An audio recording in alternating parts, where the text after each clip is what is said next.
And now, ladies and gentlemen, from the heart of the Inland Empire, right here in sunny Southern California, it's Robert Cardoza Live, where we talk about politics, money, and you. This is the intersection of business and politics. And now here's your host, Robert Cardoza. And welcome aboard. I am Robert Cardoza. You're listening to Robert Cardoza Live on the street at the intersection of business and politics. Well, my co-host is back again today. Hey, Joe, how you doing, bud?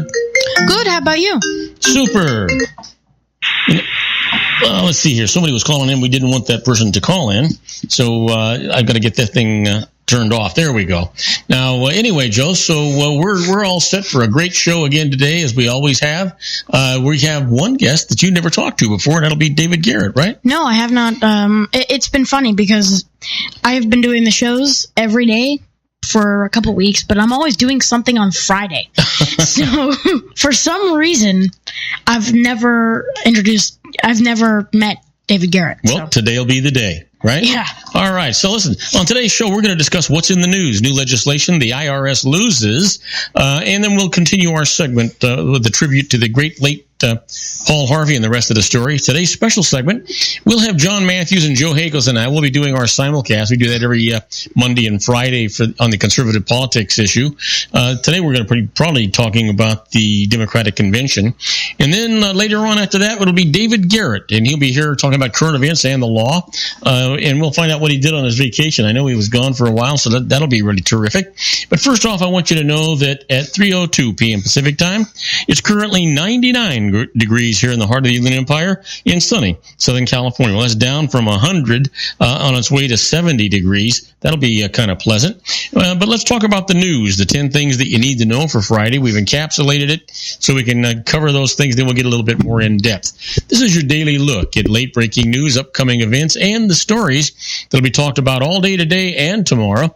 And first up is, as the convention wraps, Democrats gird for a tight contest. Even as Clinton and her supporters argue Trump is unqualified for the Oval Office, they recognize the businessman connects with some voters in a way that she does not.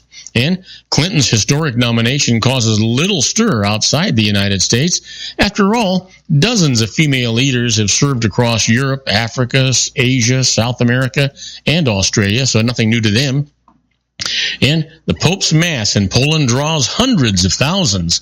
Francis, visiting Eastern Europe for the first time, praises countless ordinary yet remarkable people who have held firm to their Catholic faith throughout adversity in the former communist-ruled nation. And what's causing jitters in advance of the Rio Games? Well, if there's ever a headache for anti-terror forces, it's the Olympics. And Brazil has almost no experience combating terrorism. Well, that's scary, isn't it?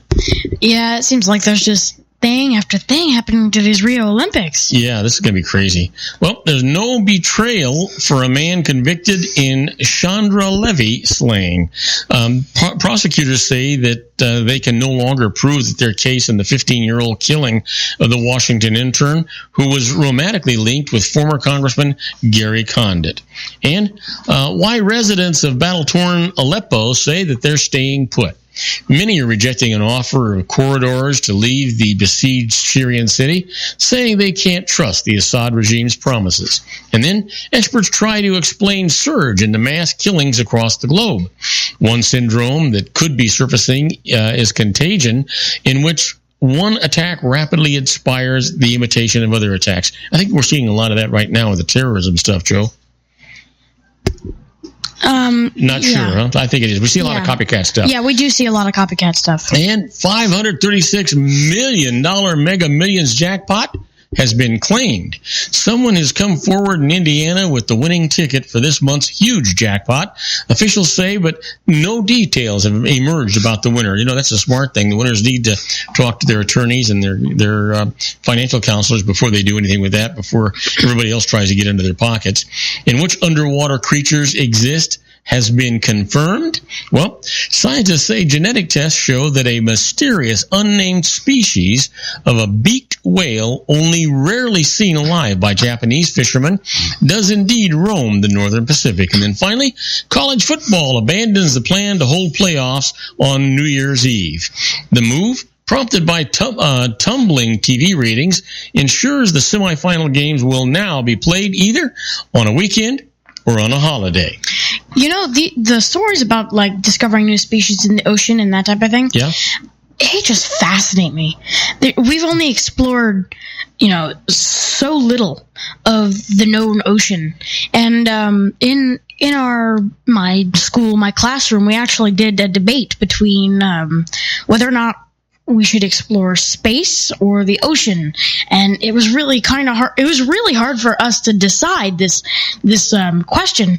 But when we discover some new species like this that exist on our planet, I think it opens up all kinds of doors for learning all kinds of different things about how to make our lives better. Not just learning about whether or not how the whale works, but well, I find it intriguing, Joey, that here we are, we're exploring outer space, and we're actually enjoying a great deal of new technology as a result of that, and yet we are finding that we don't really know everything there is to know about our own planet yet. And I don't think we will ever know everything there is to know about our planet. Earth just never fails to keep on surprising us. Yeah, that's for sure. Well, let's talk about some in-depth news. Clinton to the nation. It's a monument of reckoning. Hillary Clinton capped a 4-day convention celebration with her plea for national unity and tolerance. Now, one of the most divisive and distrusted figures in American politics must convince voters that she, rather than Republican rival Donald Trump, can bring a deeply divided nation together. America is once again at the moment of reckoning. Powerful forces are threatening to pull us apart, Clinton said to a rapt Democratic convention audience. And just as our founders, there are no guarantees. It truly is up to us. We have to decide whether we all will work together so that we all can rise together. Well, and there's some truth in that.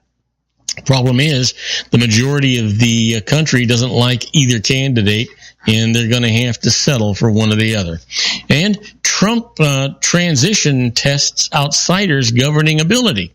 His status as a presidential nominee barely a week old, Donald Trump was already tasked with assembling a complex transition team capable of hiring thousands of high-level government officials and crafting a detailed policy agenda should he win the presidency. It's a Herculean task that will test the limits of Trump in particular, a political outsider who thus far has struggled to attract experienced talent to his presidential campaign. Experienced officials warn that the safety and economic security of the nation depends on both White House contenders aggressively preparing for the transition to a new presidency in the coming weeks, even as they intensify their political operations for the 3-month sprint to Election Day. Well, we'll see what happens with that. I'm not comfortable with even that thought, if you think about it. And Donald Trump's speech beats Hillary Clinton in TV viewership. Did you believe that?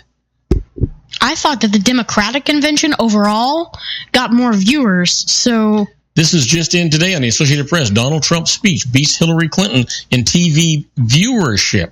It says that Donald Trump pulled off the upset, at least in television popularity. The Nielsen company estimated that 29.8 million people watched Hillary Clinton's acceptance speech at the Democratic National Convention last night on the commercial networks. That fell short of the 32.2 million people who watched Trump speak to the Republicans a week before. Well, I'm unsure if the Democratic convention overall got more viewers, but but they're talking about the acceptance speech. They're not talking about the convention. I understand that, but it just seems weird to me that people would watch the convention and not watch the acceptance speech. Yeah, but it's not about how many people watched your acceptance speech. It's about policy. Well, it's actually about how many people believe what you have to say and how many people feel comfortable with it. Anyway, we're a minute over from going to our commercial break. We'll be right back with my co-host Joey with more news. Don't go away. If you want to increase your client base and sales, then consider this: the Relationship Building Network at RBN. Given the current economic conditions and challenges, we all need to work smarter, make smarter decisions, invest our hard-earned dollars where it'll yield the best return for our investment.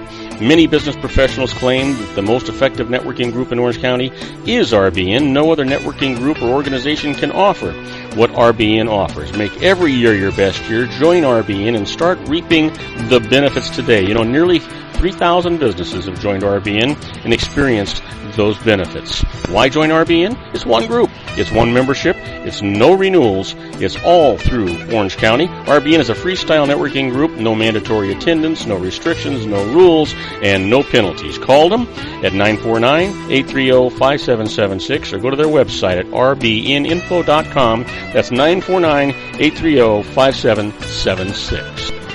If you've ever dreamed of having your own business to make your life secure, you know Water's Edge Wineries might be just the ticket. In 2004, their founder, Ken Lineberger, created the first winery franchise in California. It was a new concept with all of the functionality of a traditional winery, but without the vineyards. They purchase high-quality grape must from one of the largest winemaking companies in the world. Then they craft each wine carefully and bottle it right at their location. The winery was built to satisfy consumer demand for wine by the bottle and by the glass, but still kept the element of allowing customers to bottle their own custom vintage. Now, they're opening urban wineries across the United States under the brand Water's Edge Wineries. If you've ever dreamed of owning your own winery, it may be in reach right now through Water's Edge Wineries. Just give them a call at 909-468-9463, extension 700. That's Water's Edge Wineries, 909-468-9463. Have you ever found yourself caught between a rock and a hard place? The law offices of Blomberg, Benson, and Garrett might be just the answer for you.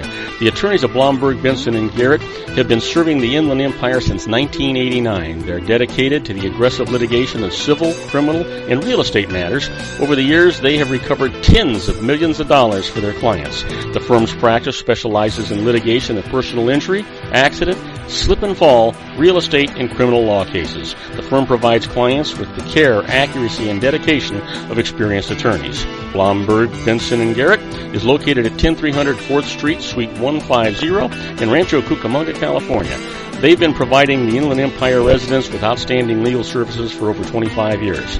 They look forward to providing you with aggressive legal representation. Call them at 909-945-5000, where you can talk to a person, not a machine. That's 909-945-5000, the law offices of Blomberg, Benson, and Garrett. And now let's get back to our show where we talk about politics, money, and you. And I am Robert Cardoza. You're listening to Robert Cardoza Live on the street at the intersection of business and politics. And we're talking news. And I'm here with my co-host for today, my genius grandson, Joey. So how are we doing so far, Joe?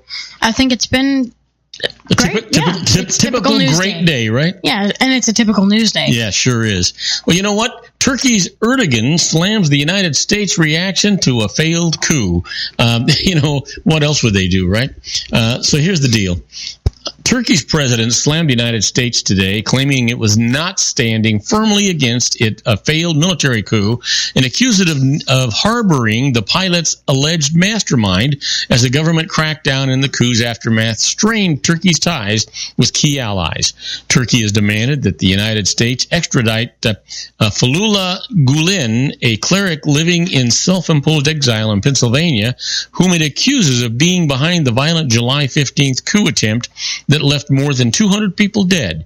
It is accusing Western nations of not extending sufficient support to its efforts to counter further threats from followers of the Gulen movement, which it says have infiltrated the country's state institutions. Turkey considers Gulen's movement a terrorist organization. Gulen has denied any prior knowledge of the plot and says that his movement espouses after-faith dialogue. The United States has asked Turkey for evidence of his involvement and said the United States extradition process must take its course. Well, that makes sense to me. They can accuse anybody they want, but that just doesn't make it happen, right? Well, a court blocks discriminatory North Carolina voter ID law. Boy, it's about time. A federal appeals court today blocked a North Carolina law that required voters to produce photo identification and follow other rules disproportionately affecting minorities, finding that the law was intended to make it harder for blacks to vote in the presidential battleground state. The Virginia-based Fourth Circuit Court of Appeals declared that the measures violated the Constitution and the Federal Voting Rights Act by targeting black voters with almost surgical precision. It marks the third ruling in less than 2 weeks against voter ID laws that court decisions regarding Texas and Wisconsin. Today's opinion from the 3-judge panel states that the legislature enacted one of the largest restrictions of the franchise in modern North Carolina history when it removed voting laws in 2013. The appeals court also dismissed arguments by Republican lawmakers that the law was aimed at preventing voter fraud. Well, you know what? It's just strictly discrimination. That's all that was. Well, Joey, here's one that you're going to find interesting. The Pope visits Auschwitz, begs God to forgive so much cruelty. Choosing silence to convey his sorrow, Pope Francis visited the former Nazi death factory at Auschwitz in Birkenau today, meeting with concentration camp survivors as well as aging saviors who helped Jews escape certain doom. In a guest book entry, he made an anguished plea, Lord, forgiveness for so much cruelty. Wearing unadorned white robes, Francis entered Auschwitz on foot, passing through the gate that bears the cynical words, albeit macht frei, work sets you free.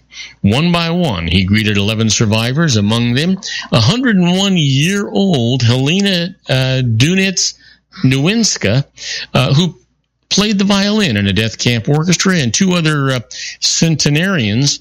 One survivor, Valentina Nicodem, helped deliver babies born to Auschwitz inmates. Wow. Can you imagine?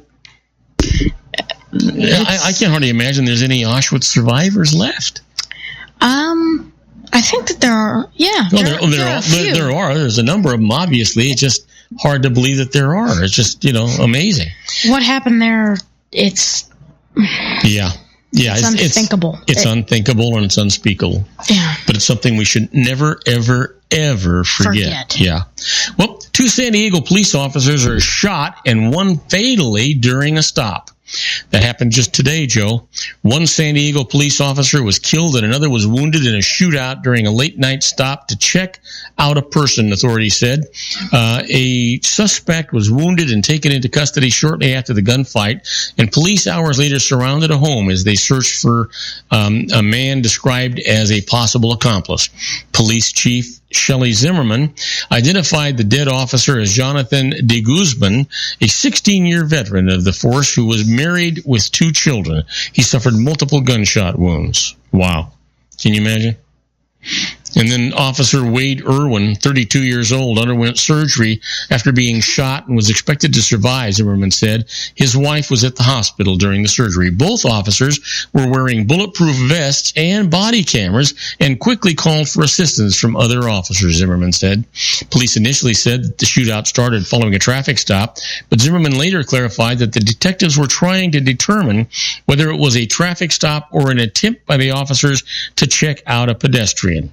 It happened extremely quickly, very quickly, she said, from the information that was put out that the stop was being made to that the officers called for emergency cover to when the other officers actually arrived on the scene. We're talking very, very quickly, seconds to a minute or so, very quickly. That doesn't make any sense at all. I don't know how that goes. Anyway, so do they have the suspect in custody? Did they kill him? It doesn't say. Doesn't say. It just doesn't say. They must. I don't know. In any event, we've got to take another break. When we come back, we'll do the IRS loses. We'll be right back with my guest host, Joey, right after these brief messages. Don't go away. Isn't it time to shine the spotlight on your expertise? The Interview, starring you. Here's your chance to capture 5 minutes of fame with The Interview. This isn't just any interview. This is your opportunity to showcase your expertise and position yourself as a trusted expert in a one-on-one video interview hosted by Robert Cardoza, host of the nationally syndicated show Robert Cardoza Live and powered by AHA Studios. What is it? A professionally recorded video for your use. Robert Cardoza interviews you on the set where he records his show.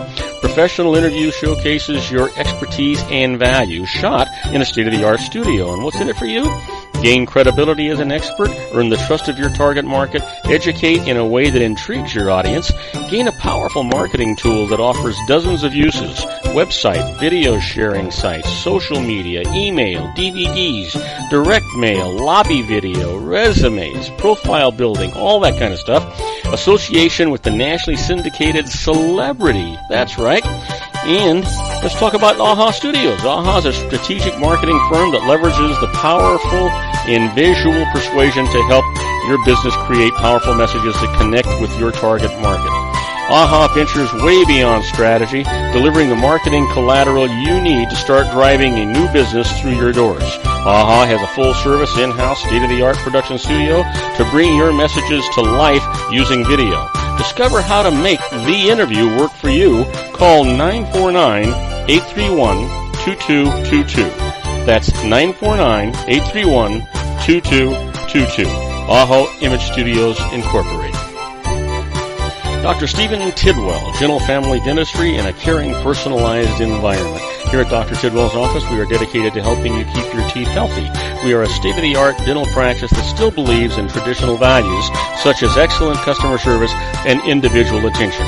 We have a special welcoming offer for you for just $39, a complete exam, personal consultation, professional cleaning, and all necessary x-rays. That's a $266 value for $39. Dr. Tidwell has 2 convenient locations and experienced staff to provide you with professional care and personal attention that you deserve. Call today. Don't delay. A great smile another day. Call 909-944-7308. That's 909-944-7308 for Rancho Cucamonga or San Bernardino. Joel Saltzman is Dr. Wireless. He has turned his considerable expertise into consumer credit risk and wireless security into a highly specialized independent web-based consulting enterprise targeting consumer credit risk analysis and wireless transactional security and monitoring. He works as a wireless analyst, veteran independent agent, and consumer liaison for most wireless telecom carriers and equipment manufacturers. For more than 20 years, corporate and private clients and media audiences have counted on his unvarnished advice while weighing the technology, performance, and cost differences between Sprint, Nextel, AT&T, Verizon, and T-Mobile. Joel specializes in setting up mobile wireless hotspots to be used for disaster preparedness, business continuity, and mobile wireless merchant processing solutions.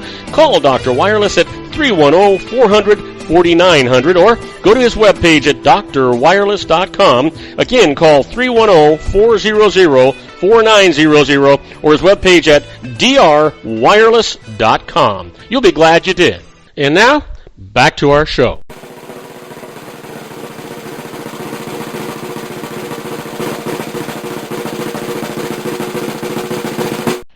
And I am Robert Cardoza. You're listening to Robert Cardoza Live on the street at the intersection of business and politics. We're at 3:23 p.m. Pacific time. It's currently 99 degrees here in the heart of the Inland Empire in sunny Southern California. Well, it's down from 100 degrees on its way to 70 degrees. That'll be kind of pleasant. But if you're listening to us on our globally syndicated network and you're in New York City, well, it's 83 degrees and it's clear. And if you're in Chicago, Illinois, 73 degrees with light rain. Well, you know what? There's nothing, even though it's hot here in Southern California, it is gorgeous. Not a cloud in the sky, and there's no real humidity. It's just absolutely beautiful. You know what? It's time for the IRS losers.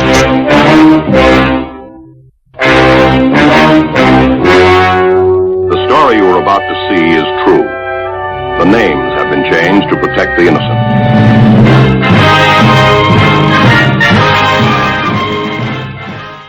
Oh, Oh, yeah, we've got some great cases for you today. And as a matter of fact, we always have some good cases for you with the IRS. Everybody wants to hear about the IRS losers. Nobody wants to know about them winning. Sends chills up and down my spine, sets the hair up at the back of my neck. It would do it on the top of my head if I had hair up there, but I don't. So I got to settle for the hair going up on the back of my neck.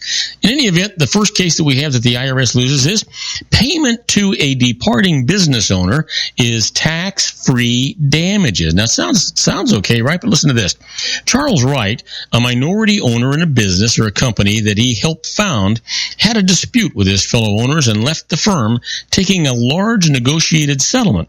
Now, more than $1.2 million of it was for personal injury that Wright treated as tax-free.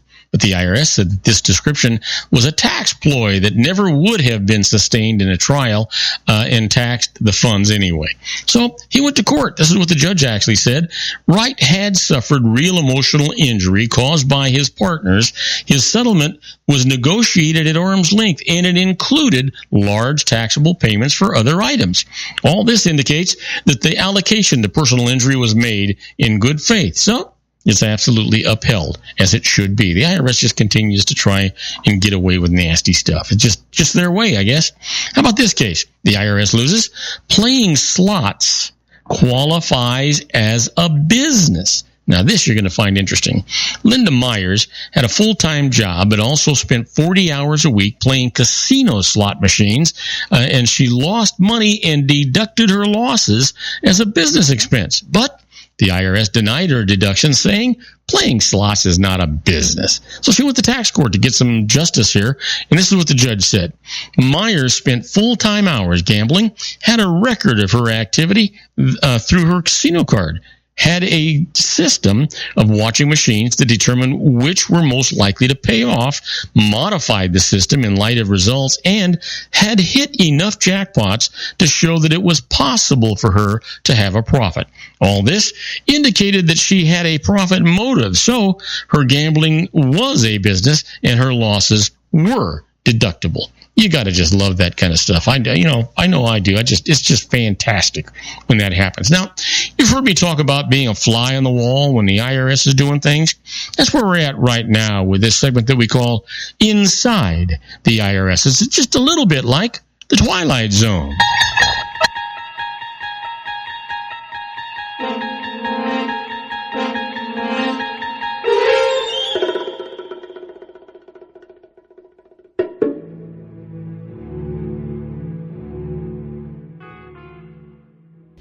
Oh, yeah. Now, you know what? Now, these are not actual tax court cases, so you can't use these as a precedence that way. But these are situations where the IRS has taken positions and done things, and if you just want to know generally what's going on, this is the best way to actually accomplish that. Now, the first issue here is, what are the chances of going to jail for tax fraud? You know, according to the most recent IRS statistics, criminal tax charges were filed against only 1,036 individuals during the entire year last year. Considering the millions of tax returns filed each year, the odds of actually going to jail for cheating the IRS are minuscule. But you do have to be careful. The IRS, under the guidance of the current commissioner, plans to enhance its enforcement programs. More staff is going to be hired to conduct more audits. And then in past years, money that should have been devoted to increasing audit staff was actually diverted into computer modernization programs.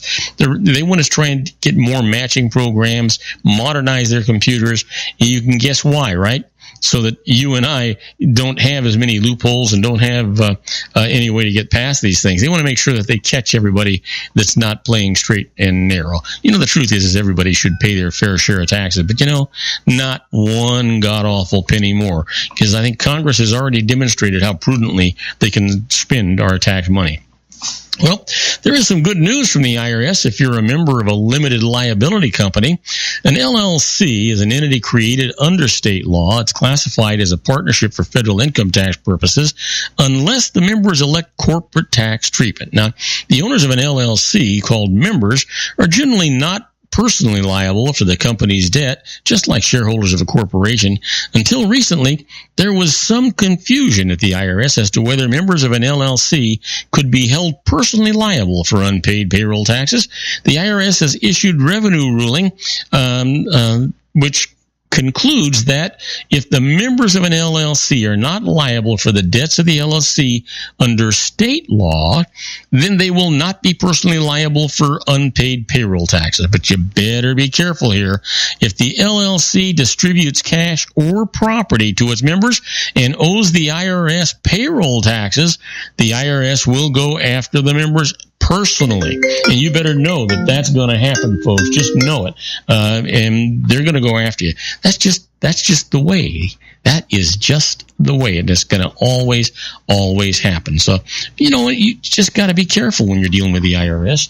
The truth is, if you don't take real aggressive status, then you're probably going to be okay. But if you are really aggressive on your tax returns, it's going to catch up to you. Now, whether you're aggressive or not, whether you may be entitled to that aggression, you're going to get audited, and they're going to find something, I can guarantee you. They average about $7,000 on every audit. So you got to know that that's absolutely going to be the case. Now, do not go away. We're going to take a short break. When we come back, we're going to be with John Matthews, Joe Hakos, myself, and my genius co-host, my grandson, Joey. We'll be right back after these brief messages. Do not go away.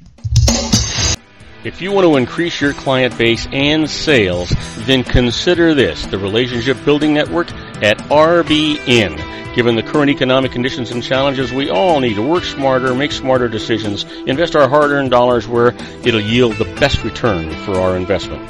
Many business professionals claim that the most effective networking group in Orange County is RBN. No other networking group or organization can offer what RBN offers. Make every year your best year. Join RBN and start reaping the benefits today. Nearly 3,000 businesses have joined RBN and experienced those benefits. Why join RBN? It's one group. It's one membership. It's no renewals. It's all through Orange County. RBN is a freestyle networking group. No mandatory attendance, no restrictions, no rules, and no penalties. Call them at 949-830-5776 or go to their website at rbninfo.com. That's 949-830-5776.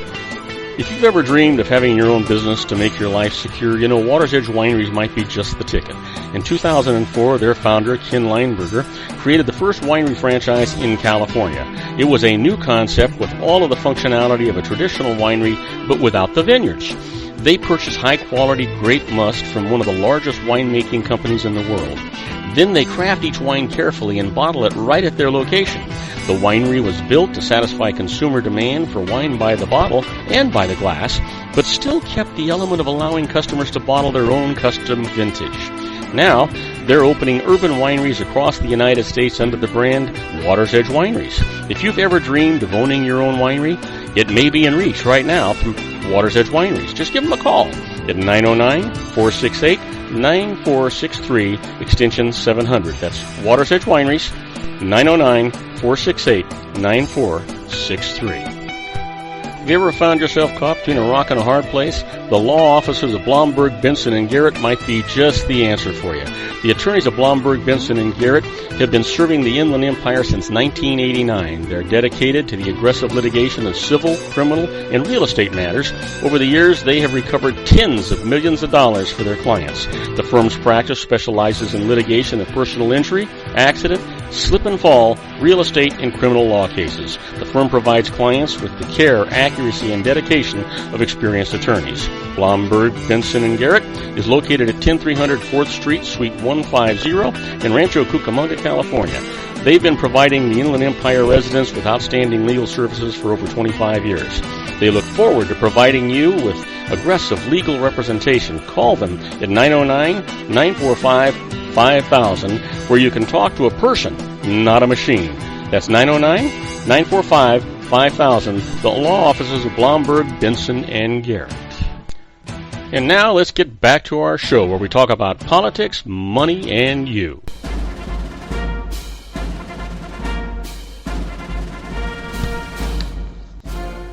And now, ladies and gentlemen, coming to you from the basement of his strategic planning room located at his political hideaway in Los Angeles County, the dedicated man who stands and serves the political conscience of our nation, Mr. John Matthews.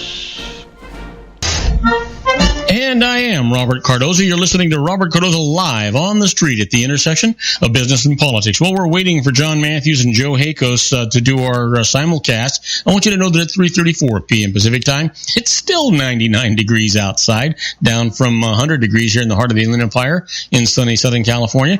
And if you're listening to us on our syndicated network in Paris, France, well, it's 66 degrees and mostly cloudy. In Rome, Italy, 73 degrees and clear.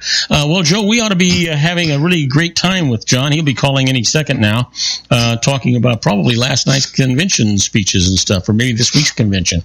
Most likely, yeah. Yeah, that's the big news. That's where all the big news came from this week. It'll be interesting to see what hits their hot buttons today. God knows it's not going to be good. So we'll see if we can be as objective as we can. They'll be calling in any second. It's hard when you do a simulcast to put both programs together that way. Yeah. Maybe we could use this time to give out some information. Well, we can't because he's going to call any second, and I'll have to stop you midway. So we're just kind of, there we go now. He should be calling in. There we go. And we're with John Matthews and Joe Hakos. Hi, guys. Hey, man, how you doing? We were just sitting here just speculating among us what you thought of Hillary's speech last night. What I thought of Hillary's speech? I thought it was a political person giving a lot of BS that was going on. The truth is, a lot of the things that she talks about are just a continuation of what Obama's already got going on. There wasn't anything really new there that she gave us. Besides, you're trying to put me on the spot here, but it doesn't make any difference. The truth is that I don't know if you saw the stats that came out from the Associated Press today when they compared the number of listeners to Hillary's speech last night and Donald Trump's speech. I'm not talking about the conventions now. I'm talking about their speeches, their acceptance speeches at the conventions. Hillary had 29 million people. Donald Trump had 36 million people listening to his acceptance speech for the nomination. Well, what I think might have happened with Hillary is by the time they got through all the kumbaya crap and everybody singing, what the world needs now is love, sweet love. Yeah. And Paul Simon with his bridge over troubled waters, everybody just decided maybe it'd be better if I just watch Ozzy Osbourne out there on this new reality show out there driving a Sherman tank. Well, you know what? I got to tell you, I don't know, 4 days, actually 8 days, I should say, of this is more than any human being should be required to take. They just ruined my regular television programming. Oh, yeah, I get you here, and you're a better man than me, Gunga Din, because I could not bring myself to watch most of this. I watched, I did the channel surfing thing. Yeah. I jumped in and out. And I read transcripts. I pulled up all the transcripts and read the ones that stuck out to us. In her speech, I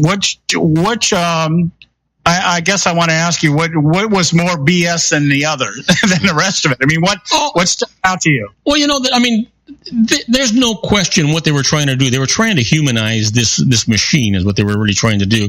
And it's no secret. I'm not crazy about either person running, but I am just torn here with all the BS that I'm getting. And I certainly got it last night. And not only did I get it last night, but I mean, man, she went on and on and on and on. I kept thinking I was going to fall asleep.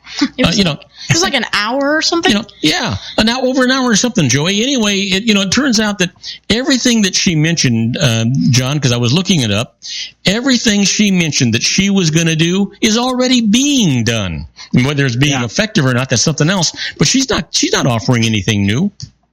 No, absolutely not. And that's the whole. And we were just talking about this aspect of it. When you sit here and you say, I'm gonna bring change. Wow. Hey, hold on there. Are you saying that she's not bringing anything new? There's nothing new. Absolutely, positively nothing new. Matter of fact, did you even see Bernie Sanders was sleeping last night? Oh my goodness, Bob! But here I'm going to read right from her speech. Here we go. but none of us can be satisfied with the status quo. Yeah. There is one thing I found. I mean, unless she was lying to us. Now, you don't think she'd be lying to us. She did say her best friend was Bill. Well,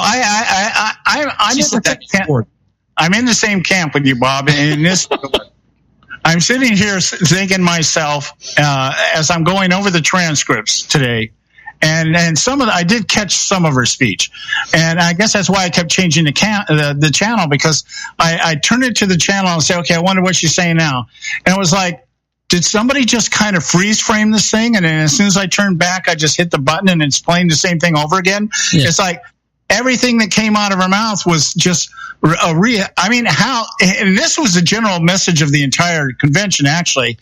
How can everything be so great and yet need to be changed? Yeah. I can't get my head around this idea that's what we're saying.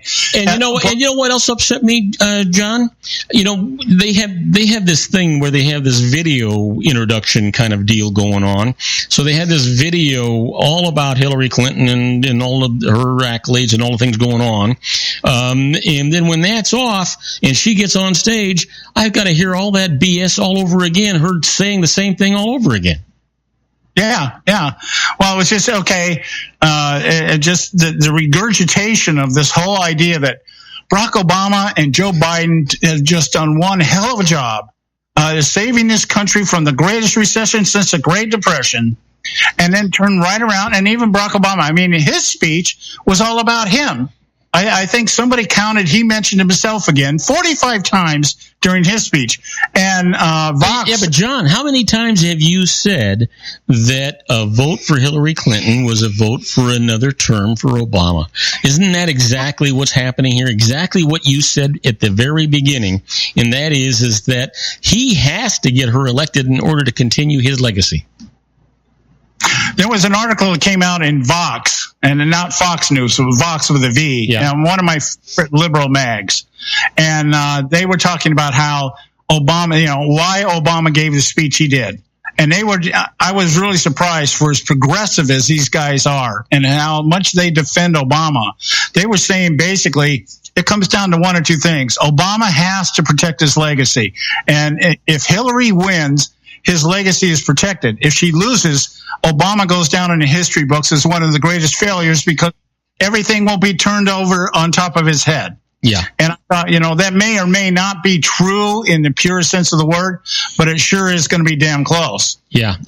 But you know what? Everybody that I listen to, whether I'm listening to the Democratic pundits or I'm listening to the conservative or Republican pundits, everybody seems to agree that the person who has really an edge of getting the White House is Donald Trump. He's got more ways of getting the nomination, or not the nomination, I'm sorry, the election, than Hillary does. This is going to be a really squeaky tight race. Even if he loses Pennsylvania, he still has ways of getting the White House. This is going to be a really, really tight race, a nasty one too. We happen to think on this show, I really think it's a very strong possibility that Donald Trump may take New York. And if that happens, it's really going to go against Clinton. I mean, if she does not take New York, I don't think she'll be able to pull enough states in from the rest of the country to make up that deficit. I don't see it happening. Yeah. And that would be so what I see here is one of two things coming down here. If she does end up winning, if they get enough dead Democrats to the polls, is her campaign manager Richard Daley? His name is but if they manage to pull this off somehow that way, then what is this? This will be, it'll be an indictment on the Republican Party. If they do fail and they don't get Hillary in the White House, this will certainly be an indictment on the Democrat Party. And hopefully, the indicators are if that happens, then we don't lose the Senate, we don't lose Congress. I don't know how that will equate into Donald Trump's relationship with Congress because there's still a lot of people there that don't want anything to do with him. Yeah. But I'm just, like I said before, my hope is just simply this. Best case scenario, Donald Trump gets elected. we get a good conservative Supreme Court justice in there, maybe a couple of them during his term, and nobody does anything. We just have the same stagnation, the same standoff, because I can't see. But John, don't you really believe? I mean, and you're absolutely right, unless we have some kind of an awakening, an epiphany in Washington D.C., regardless of whether we get a Hillary Clinton or we get a Donald Trump, and we're going to still have the same obstructionist views going on. Nobody's going to get. We're not going to get anything done. Well, I tell you that to me, what will solidify the conservative hold on America and will probably work to our advantage, and I hate to say it, but if we get a Congress in there that tries this repeal and replace crap with Obamacare, what I'm hoping is Obamacare just blows up so bad, and the healthcare industry implodes so bad that nobody wants to even look at a Democrat for the next 40 years. You know, here's something that's really interesting. I was talking to someone this morning, and because you're talking about Obamacare, and remember what the real name of Obamacare is, the Affordable Care Act, right? And the key word here is affordable. Well, this person that I was talking to pays $1,200 a month for a family of four to have insurance, right? Under the Affordable Care Act that's mandated. And they have a $12,000 deductible before anything gets paid. So, and their copays don't go toward the deductible. Yeah, I get that. And we got some major problems out here in California. We got to go to break. When we come back, we'll continue our conversation here with... And we're going to go for a short break. We'll be right back on our simulcast after these brief messages. Do not go away. I'm with my co-host, Joey. Don't go away. Isn't it time to shine the spotlight on your expertise? The Interview, starring you. Here's your chance to capture 5 minutes of fame with The Interview. This isn't just any interview. This is your opportunity to showcase your expertise and position yourself as a trusted expert in a one-on-one video interview hosted by Robert Cardoza, host of the nationally syndicated show Robert Cardoza Live and powered by AHA Studios. What is it? A professionally recorded video for your use. Robert Cardoza interviews you on the set where he records his show. Professional interview showcases your expertise and value, shot in a state-of-the-art studio. And what's in it for you? Gain credibility as an expert, earn the trust of your target market, educate in a way that intrigues your audience, gain a powerful marketing tool that offers dozens of uses, website, video sharing sites, social media, email, DVDs, direct mail, lobby video, resumes, profile building, all that kind of stuff. Association with the nationally syndicated celebrity. That's right.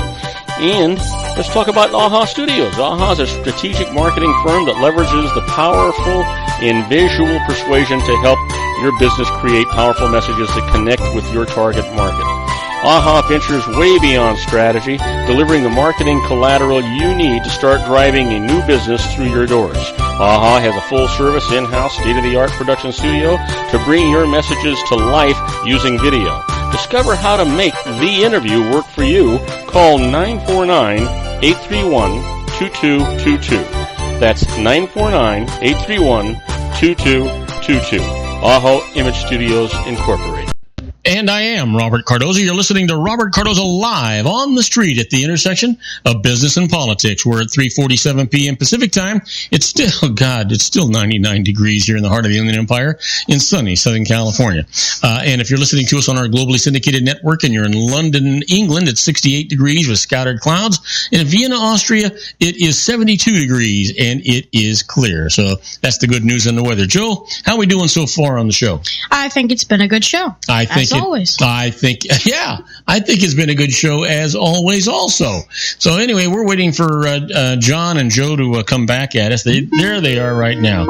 And we're back on the air with John Matthews and Joe Hakos. Okay, Joe has a comment here he wanted to make. We were talking about, the situation, should Trump win the election, and what his relationship would be with Congress in terms of getting done what he wants to do. Joe, you had some comments. Yeah, you guys are going, it's going to be deadlocked. No one's going to get anything done, and that kind of thing. Now, if Congress remains in the same hands of control that it is right now, that being a Republican in control of the speakership and the majority leader in the Senate. Now, I understand that right now that they don't seem to get along with Donald Trump, but let's understand something. The president has he's got that bully pulpit, and when he wants to get something done, you're going to have people looking at you kind of funny when he's up there using his bully pulpit. And let's make sure you understand that Trump will use that pulpit, and these people are going to look at him, these people, kind of funny when nothing's getting done and Trump wants to have something happen as president and it's not getting done. You're going to have those donors and those people on K Street going, what are you guys doing? I got people that I work for looking at me funny. And so I got a feeling it's not going to be as much gridlock as you think. Now, the kicker is there's a new sheriff in town, and those the people that are in power right now that are so scared to death, that's one of the reasons why they're scared, because they won't be in charge anymore. Well, but Joe, here, think about this for a minute. The old factions, the guys that don't like Trump, didn't even go to the convention. We're talking, talking about McCain. We're talking about Lindsey Graham. We're talking about all these guys that would not even go. They're in the twilight of their years already. They, simply they don't give a damn, and they are not going to support Trump in any of the things that he's doing. And, we might see a reversal from the tried and true conservative party, but you're still going to have the Tea Party people. I mean, you're going to see the Tea Party people want to defend Trump, and you're going to see the regular conservative party go against him. I think we're going to have some real problems here. Well, I think what's going to happen, one of the things that's going to happen is some of those people might not even get reelected, Bob. I mean, McCain is being primaried. Yeah. Paul Ryan is being primaried. Lindsey Graham, I think, has a little bit too much longer to go on his term. I don't think he's even up for re-election this time as in the Senate. Yeah. And so some of these people might not make it back in. Well, the way I see it, I think the position I took here about the stagnation, that is actually, I think, more like wishful thinking, because it would put so much pressure on people in Congress that maybe even at this point, the electorate says, okay, enough is enough, and finally decides, well, not only is everybody else's representative nuts, mine is also. And so they vote him down. But I think what I see here is, I think Joe's hit on something also here. I could see Trump being able to move Congress very easily on certain issues that deal specifically with the economy. I think what upsets me is this whole idea of repeal and replace Obamacare. It should be repealed, period, and get rid of it. Let's put it back in the hands of private sector, and let's bring in some international competition with pharmaceuticals or something. If you want to make this thing, cost effective, that kind of stuff. Portability, those kind of things. Something that would, this idea of grants to states and all this other stuff, that defeats the whole purpose, because you're still keeping government involved. And if the Republican Party is going to return to limited government, then you have to limit it somewhere. Well, you know what? Our insurance system was much better before we had Obamacare. The one thing I'd like to see, and I agree with you, John, and that is that you just repeal it, but require that there be a competition, open competition, throughout all states with all insurance companies, so that we can hold some of these costs down. Yeah, portability. Yes, yeah. Absolutely. I didn't know what the name of it was, but you're absolutely right. And for me, I see the greatest cost factor being with the pharmaceuticals much more than actual services rendered. That seems to me to be the big stickler there, and I speak from personal experience, watching my wife's insulin go up from a $70 copay to $700. That's ridiculous. That is just absolutely ridiculous. That, you know what that is? You remember the phrase windfall profits? These guys ought to be in prison. Yeah. Well, that's the point. If you get government out of the way, then competition breeds lower prices and everything else. I mean, better quality all across the board. We all know that. Hey, Joe, isn't that what capitalism's all about? I think so, but you know what? It seems like the Democrats like that other C word. Communism. Yeah, communism. But again, though, with Trump, when it comes to some of the, I happen to think there's certain issues that both parties look at as great issues for elections, and we never want to solve them because then we wouldn't have anything during elections. Yep. And that's things like immigration reform, things along that line, abortion, even abortion. You know, the Republican platform talks about the sanctity of life and everything. They talk about constitutional amendment, about marriage between a man and a woman. But these are not things that the Republican establishment, and unless like Joe's saying, some of these people are pushed out. I think, and I don't even think Trump's going to be that heavy-handed when it comes to social issues. I don't think he really cares one way or the other about same-sex marriage or abortions or anything else. It's political fodder. Oh, it is. Sure it is. Yeah, I mean, I'm sorry, I didn't mean to interrupt you, but you're absolutely right. Trump is not stupid. I don't care what anybody says about him. He knows what he has to say to get those followers to support him, and that's exactly what he's doing. He's no different than even though he says he's not a politician. Well, he is a politician. A businessman is nothing more than a commercial politician. And the truth is, he's going to say whatever he's got to say to get the job. Yeah, well, businessmen at his caliber are basically politicians with a lot of money. Yes. Yeah. Yeah. So you can get away with a lot of things and call it business, but that's not really. And I've never tried to pretend that Trump was not a politician. We've talked about it. He is establishment, and I think that's why the establishment fears him, because he is establishment. So that kind of thing, and especially with Hillary, the same thing. Yeah. The same with Hillary. Here's somebody who can just get up there and change her views like we change our underwear and expect everybody just to line up and go, oh, yeah, okay. Because as she says, nobody really knows who she is. Come on. Yeah. Anyway, Bob, we're out of time here. I wanted to give you a moment here to plug your show. All right. You know what? Robert Cardoza Live is on the air every Monday through Friday from 3 p.m. to 5 p.m. Pacific time. Best way to get me is go to my website at robertcardozalive.com, or please get my my app. You can get it on your app store. Just search Robert Cardoza Live. It's there. It's absolutely free. It's the best way to listen to my show, whether you're listening to it live or one of the archive shows. Hey guys, I just love today's show. It was terrific. I look forward to talking to you on Monday once again. All right, you have a good weekend, and give our love to the family. We'll talk to you on Monday. Sounds great. Take care, guys. And when we come back from this commercial break, we're going to be with our own David Garrett on the law. We'll be right back, Joey and I, and David.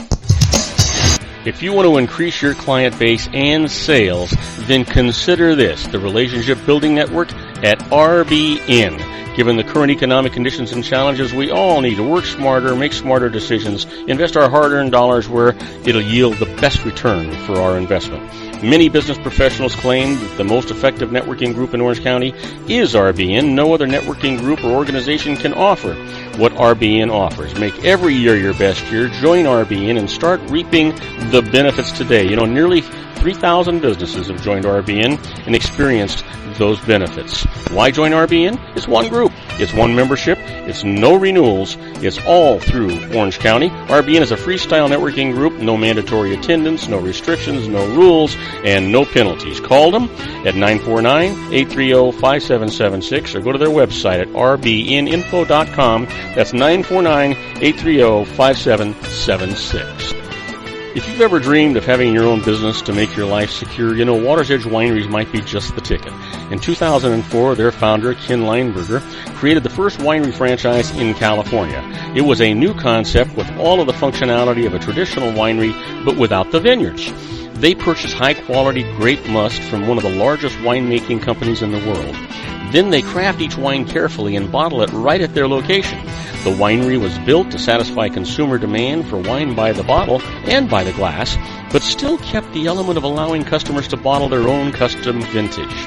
Now, they're opening urban wineries across the United States under the brand Water's Edge Wineries. If you've ever dreamed of owning your own winery, it may be in reach right now through Water's Edge Wineries. Just give them a call at 909-468-9463, extension 700. That's Water's Edge Wineries, 909-468-9463. Have you ever found yourself caught between a rock and a hard place? The law offices of Blomberg, Benson, and Garrett might be just the answer for you. The attorneys of Blomberg, Benson, and Garrett have been serving the Inland Empire since 1989. They're dedicated to the aggressive litigation of civil, criminal, and real estate matters. Over the years, they have recovered tens of millions of dollars for their clients. The firm's practice specializes in litigation of personal injury, accident, slip and fall, real estate, and criminal law cases. The firm provides clients with the care, accuracy, and dedication of experienced attorneys. Blomberg, Benson, and Garrett is located at 10300 4th Street, Suite 150 in Rancho Cucamonga, California. They've been providing the Inland Empire residents with outstanding legal services for over 25 years. They look forward to providing you with aggressive legal representation. Call them at 909-945-5000, where you can talk to a person, not a machine. That's 909-945-5000, the law offices of Blomberg, Benson, and Garrett. And now let's get back to our show where we talk about politics, money, and you. The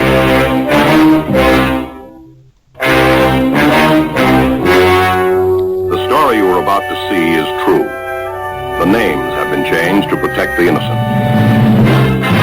And now, ladies and gentlemen, coming to you from the bowels of the Hall of Justice, our own legal guru, David Garrett, attorney at law.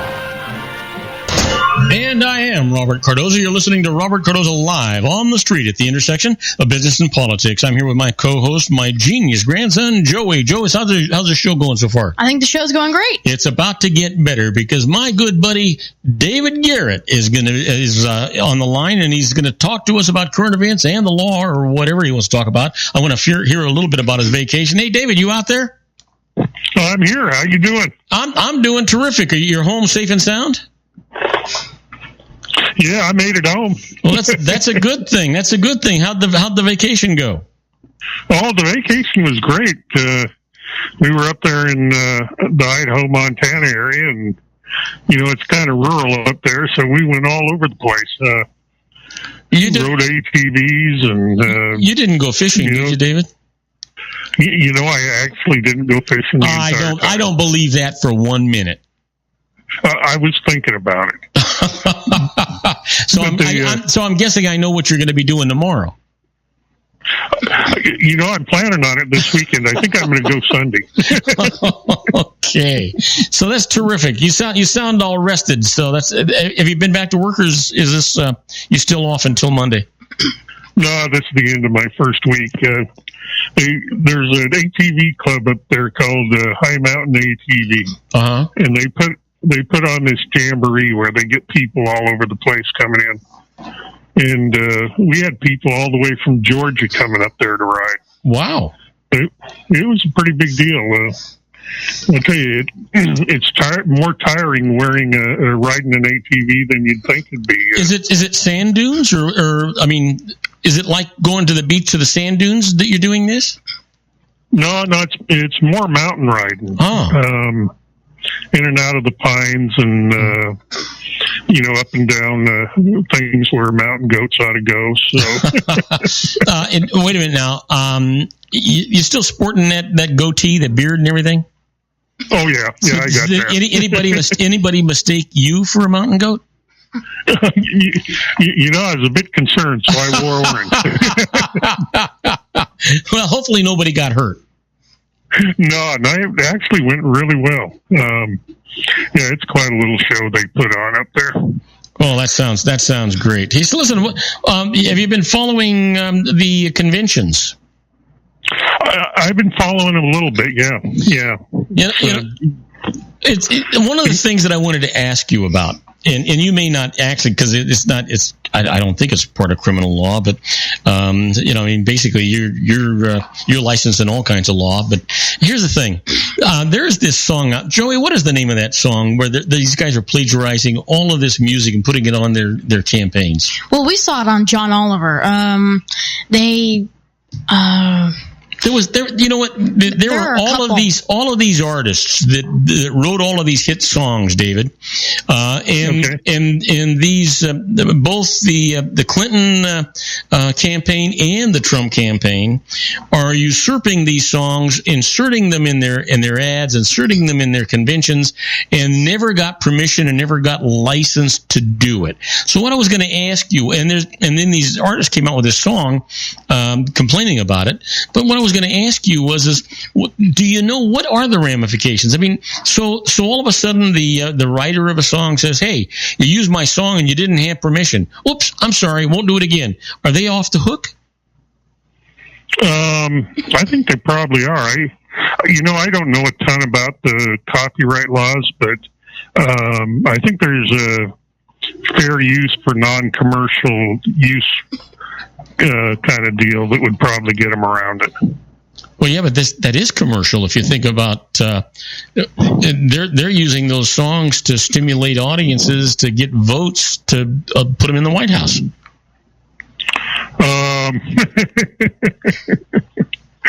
Well, where I agree with you that our entire political process is commercial. Yes. You know, that was the point that I was making. This is just crazy stuff. Just crazy stuff. And then, what's your position on all these horrible things that are happening week in and week out? The blatant killing of police officers and the murdering that's going on all over the world, and it seems to me like it's getting worse. It's not even a weekly thing anymore; it's a daily thing, and people are going to be pretty soon going to be afraid to even step outside their house. Yeah, I mean, it's just insane. I don't even know what to say about it. As I was up there riding on the ATVs, I was going along, and I have one of those cell phones that sends you, or gets all these news breaks, and I was even getting notified about some of the killings on that.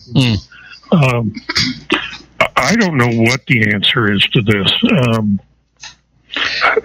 You can't stop crazy people from doing crazy things, but to me, it's it's kind of almost an orchestrated attempt to disrupt our society. And then how many of these people? Well, how many of these people? I'm guessing all of them are demented in some way or another. They're mentally challenged, or they wouldn't do these horrific things. And then all of a sudden, they're getting their 15 minutes of fame. Most of them are dying as a result of it. But there are so many copycatters out there. You don't know what's terror and what's just the mentally disabled copycats. Right. And the thing that's been particularly disturbing to me that I don't even quite know what to do with it, but it seems to me I remember something coming out of ISIS here maybe 3 or 4 months ago, where they sent out some missive that, in essence, called upon all supporters of ISIS to go around and just do their own individual terrorist activities. Yeah. And, and so then we get, in fact, I'll tell you an interesting story about the Nice bombing. We were on our way over to get on the plane. Teresa was taking me there. And her stepdaughter was actually over in Nice when this happened. Oh, Jesus. So we get a call on the cell phone, and she says, "I'm here in one underground bar. There's cops outside. There's a truck. There's bodies all over the place," which promptly starts us trying to figure out what the heck's going on. It took about a half hour from her call for it to hit the wires.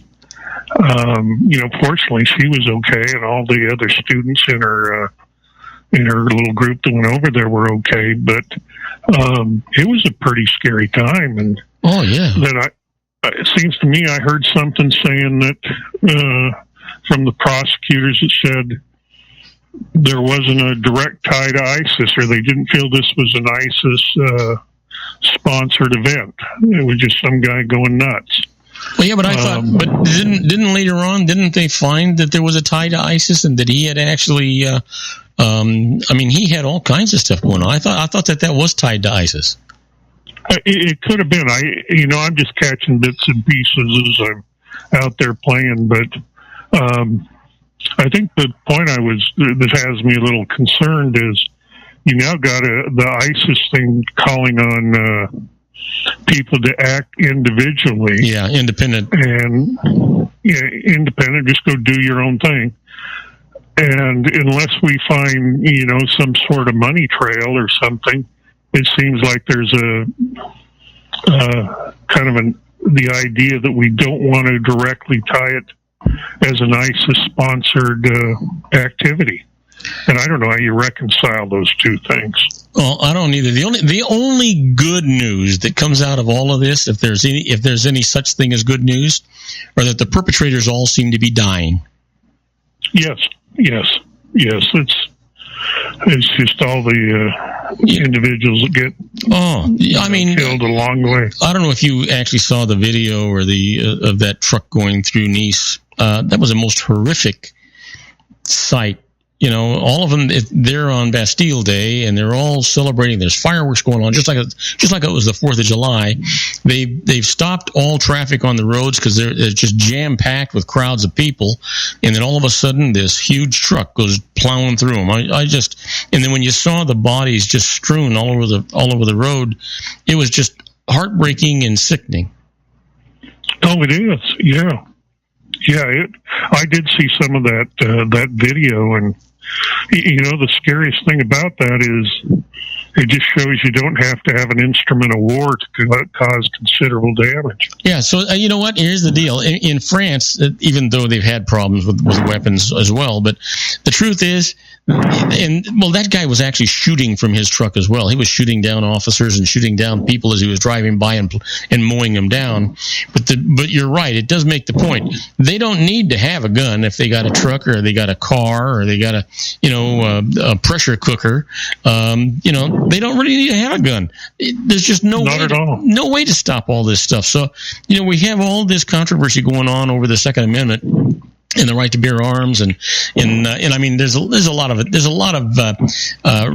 common sense things that I do think need to be done, but basically that's not going to stop what's going on. Right. Yeah, my personal opinion is we're focusing our efforts in the wrong area. I think we need to do a better job of filtering out these individuals that are going to go crazy on us and stopping that. Yeah. That would just seem to be a more effective use of our national security dollars than some of the other things we argue about. You can get on the no-fly list and not be able to fly in an airplane, but you can still buy a gun? Yeah. So why do they even worry about the guns? Why not police the ammunition, the bullets? Well, I think they're starting to do that in California. You're going to have a background check to buy ammunition. Well, yeah, but you know what's going to happen, David? Everybody's going to drive to Nevada, buy their ammunition while they're in Vegas, and then they're going to come back and use it in their California weapons. Well, and I think what you point out is what is the underlying futility of gun control. Yeah. I mean, so, and that's kind of why I'm saying, hey, maybe we ought to sit back a little bit and see how do we stop these things? How do we, for instance, manage to identify like the shooter down there in the Florida nightclub before he gets to that point, or even the San Bernardino guys? I mean, well, I think, unfortunately, I think the only solution, and it's one that I personally don't. I own a couple of weapons. I haven't actually used them in years and years and years. And I probably couldn't hit the broadside of a barn with it, with either one of these weapons. But the truth is that the only thing that seems to work is what happened in Australia when they just flat out outlawed and banned all weapons and all ammunition, and the only people that have a weapon are the constables, the police officers, and they enforce the hell out of it. And and their capital crimes have gone down exponentially. Right. But then we got the Second Amendment there. Well, that's the problem. That and you know, like I said, I don't want to give up my weapons either. But the truth is, I would rather have my grandchildren safe and my children safe than to have the privilege of that weapon. The thing that scares me is what happens if we wind up with a dictator in the White House instead of having a democracy? What happens if I have to defend my family or my own home, and all I have is a slingshot? Yeah, you're just not going to do it. But you know, I've had some exposures to the criminal elements in society, and you know, I think it's probably easier for them to get a gun than any law-abiding citizen to do it the right way. Yeah, I think so. I think the difference between you and I, we have a 3-day waiting period. Those guys, they can go out in about 20 minutes, have one in their hand. Yeah, and it's. Let me give you an example of something I found particularly silly in the gun control laws here in the state of California. Mm-hmm. You know that when they initially started that waiting period, the idea was they wanted to avoid crimes of passion, somebody in the heat of the moment going out, buying a gun, and coming back and shooting somebody. So they implement this thing, and now if you're a police officer and you get a letter from somebody, one of your superiors says you need a gun, you can go into the store with your little letter, and they'll sell you a gun. They'll give it to you right away. If you're a police officer buying a gun just because you want to have one, you know, around your house, you have to go through the 10-day waiting period. The question I would pose is, how does that cooling off period affect anything? I mean, any officer that is going to go nuts and do a crime of passion kind of deal, he'll use his service revolver. They already got a gun. He'll use his service revolver. And the thing is I didn't realize it was a 10-day waiting period. I thought it was 3, but even so, you know what? In that 10 days, what the heck kind of background check do they honestly do? And how effective is it? Obviously not, right? It doesn't appear to be all that effective. No, I mean, and then you go to that lady back there in, where was it, Maryland? Mm-hmm. She's got the nutso kid that shot up the school, the Sandy Hook deal. Yeah. She knows the kid's crazy, but they let her buy the guns. She's the one that acquired the guns, and then he just took them, went over to school. You know, what good the background check do there? Yeah, none at all. None at all. I mean, you know, if you can go to your neighbor and borrow his gun, it still fires, doesn't it? Yeah, it still does. Yeah. And the ammunition thing, I mean, I don't know what all they've done here other than said you got to have a background check to buy ammunition. And well, at one time, and it probably still is that way, and as a criminal attorney, you can probably tell me, if you commit a crime and you use a gun, then you're in real trouble, right? Oh, yeah, they've got horrendous enhancements for that. So, I mean, it's worse. It's worse than if you just try to intimidate somebody or steal something from somebody or you burglarize something. But if you go in to somebody's house and you've got a weapon on you, you're in trouble, right? If you have the weapon, you got one level. If you brandish it, you know, show it around, you got another level. And if you discharge it, it goes even higher. And one of them's a 10-year enhancement, and another's a 20-year enhancement. Wow. Well, and that's the way it ought to be. Yeah.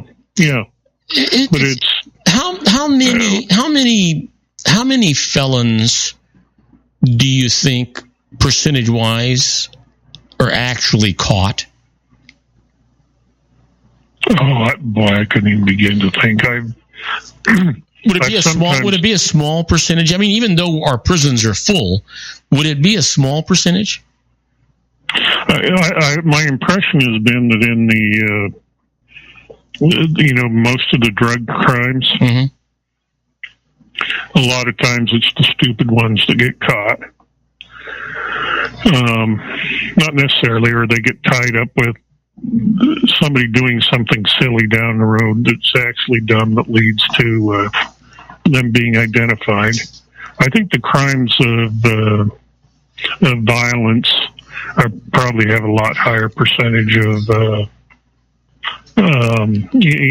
catching the guys. Well, we have to take a break, David, but when we come back, I'd love to get your thoughts on, there's a lot of murders that take place. Matter of fact, I have this thing called Crime Spotter, and I check it every day, and there's shootings almost every day. And in all around us that we don't even know about. How many of these people actually get away with this? I mean, how many of them are actually arrested and prosecuted? I'd like to get your play on that when we come back from this commercial break. Okay, we'll be right back with David Garrett on the law right after these brief messages. Do not go away. And my genius grandson, Joey, he'll be talking to us a little bit later on, too. We'll be right back, Joe. Isn't it time to shine the spotlight on your expertise? The Interview, starring you. Here's your chance to capture 5 minutes of fame with The Interview. This isn't just any interview. This is your opportunity to showcase your expertise and position yourself as a trusted expert in a one-on-one video interview hosted by Robert Cardoza, host of the nationally syndicated show Robert Cardoza Live and powered by AHA Studios. What is it? A professionally recorded video for your use. Robert Cardoza interviews you on the set where he records his show. Professional interview showcases your expertise and value, shot in a state-of-the-art studio. And what's in it for you? Gain credibility as an expert, earn the trust of your target market, educate in a way that intrigues your audience, gain a powerful marketing tool that offers dozens of uses, website, video sharing sites, social media, email, DVDs, direct mail, lobby video, resumes, profile building, all that kind of stuff. Association with the nationally syndicated celebrity. That's right. And let's talk about AHA Studios. AHA is a strategic marketing firm that leverages the powerful and visual persuasion to help your business create powerful messages that connect with your target market. AHA ventures way beyond strategy, delivering the marketing collateral you need to start driving a new business through your doors. AHA has a full-service, in-house, state-of-the-art production studio to bring your messages to life using video. Discover how to make The Interview work for you. Call 949-831-2222. That's 949-831-2222. AHA Image Studios Incorporated. Dr. Stephen Tidwell, Gentle Family Dentistry in a caring, personalized environment. Here at Dr. Tidwell's office, we are dedicated to helping you keep your teeth healthy. We are a state-of-the-art dental practice that still believes in traditional values, such as excellent customer service and individual attention. We have a special welcoming offer for you for just $39, a complete exam, personal consultation, professional cleaning, and all necessary x-rays. That's a $266 value for $39. Dr. Tidwell has 2 convenient locations and experienced staff to provide you with professional care and personal attention that you deserve. Call today. Don't delay. A great smile another day. Call 909-944-7308. That's 909-944-7308 for Rancho Cucamonga or San Bernardino. Joel Saltzman is Dr. Wireless. He has turned his considerable expertise into consumer credit risk and wireless security into a highly specialized independent web-based consulting enterprise targeting consumer credit risk analysis and wireless transactional security and monitoring. He works as a wireless analyst, veteran independent agent, and consumer liaison for most wireless telecom carriers and equipment manufacturers. For more than 20 years, corporate and private clients and media audiences have counted on his unvarnished advice while weighing the technology, performance, and cost differences between Sprint, Nextel, AT&T, Verizon, and T-Mobile.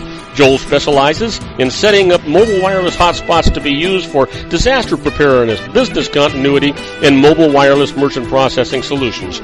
Call Dr. Wireless at 310-400-4900 or go to his webpage at drwireless.com. Again, call 310-400-4900 or his webpage at drwireless.com. You'll be glad you did. And now, back to our show.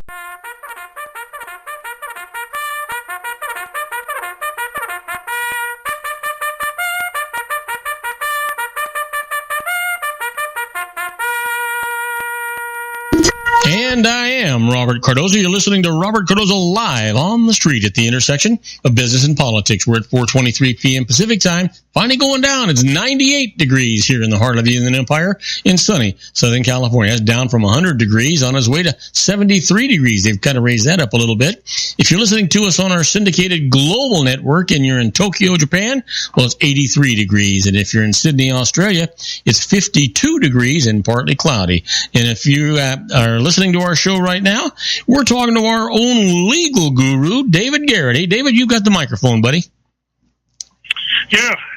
So you asked about the number of people that do the shooting actually getting caught. Yeah. And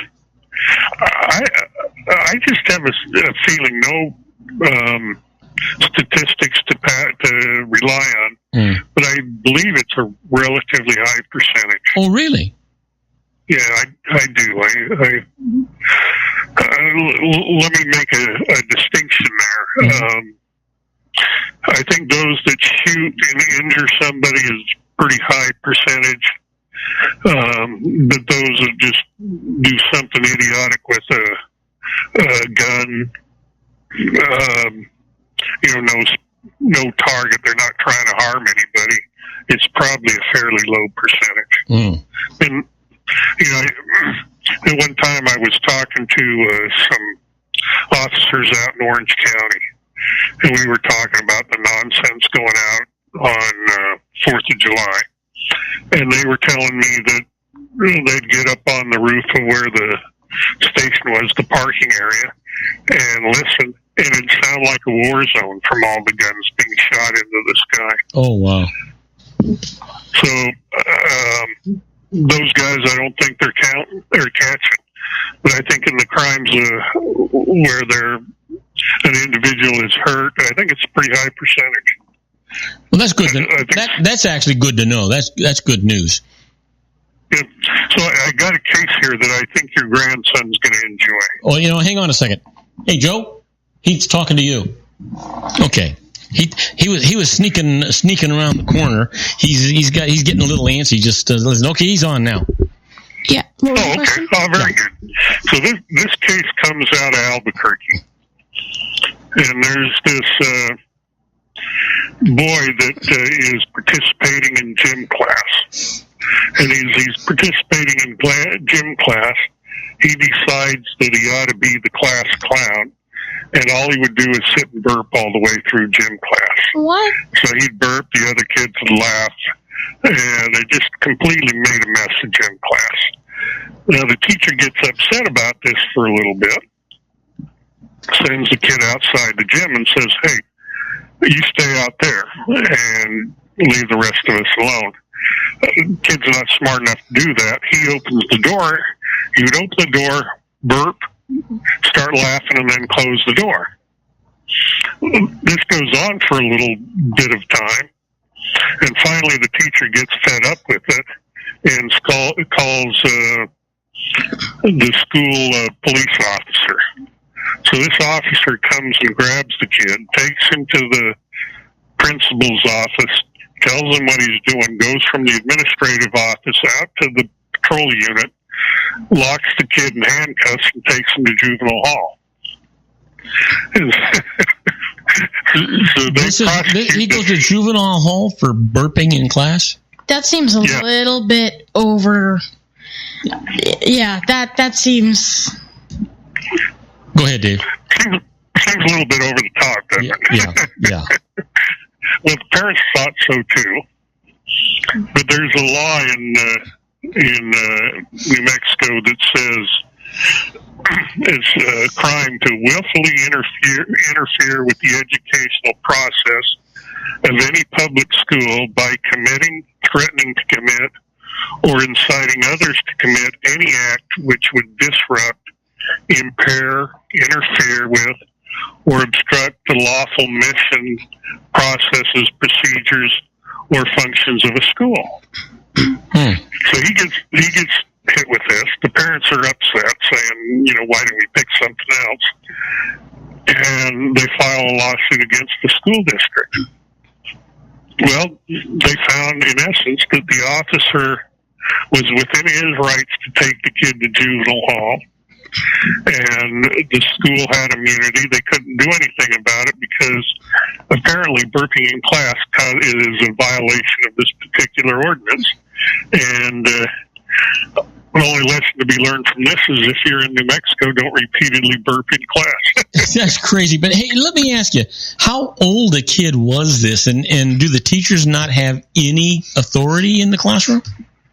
He was 13 years old. That's an age that I can relate to. Yeah. I mean, I did knucklehead things like that. I'm not anything like this kid did, but at 13 years old, you just do kind of silly things, and it's kind of a shame to think doing something silly can wind you up in juvenile hall. Yeah, I mean, does that wind up going on a juvenile record for this kid? Oh yeah. It does. Yeah. There's something wrong with that. He's a young adolescent kid who obviously doesn't have any respect for authority, or maybe he does now after being locked up a little bit. Other than maybe he looks at it as a badge of to be proud of that he got arrested for burping in school. But I don't get that. It just seems a little heavy-handed for that kind of activity. Yeah, I really enjoyed the dissenting opinion here. Let me read this to you. Yeah. It says, if a 7th grader starts trading fake burps for laughs in gym class, what's a teacher to do? Order extra laps? Detention? A trip to the principal's office? Maybe. But then again, maybe that's too old school. Maybe today you call a police officer. He said, although his colleagues suggest the law permits the handcuffs and trip to juvenile detention, this particular jurist remained unpersuaded. I mean, why not any one of those things that jurist suggested be done to this kid? I mean, I'd probably put him in detention for a while and said, or if it was my gym class, I probably would have been running laps till I ran out of air. Oh, you know what? I would issue him a toothbrush and have him clean out the cracks of the sidewalk. Yeah, that would be a good idea. Yeah, that ought to keep him. That ought to keep him busy and rub his knees the wrong way. Oh yeah. I mean, it's just. Sometimes our society gets. And I'd have him do it. And I'd have him do it on a Saturday. Yeah, that'd be a good day. Yeah, Joey, we're going to have the clean the cracks party. Yeah, what do you think about that, Joey? Of your suggestion? No, not my suggestion of what actually took place.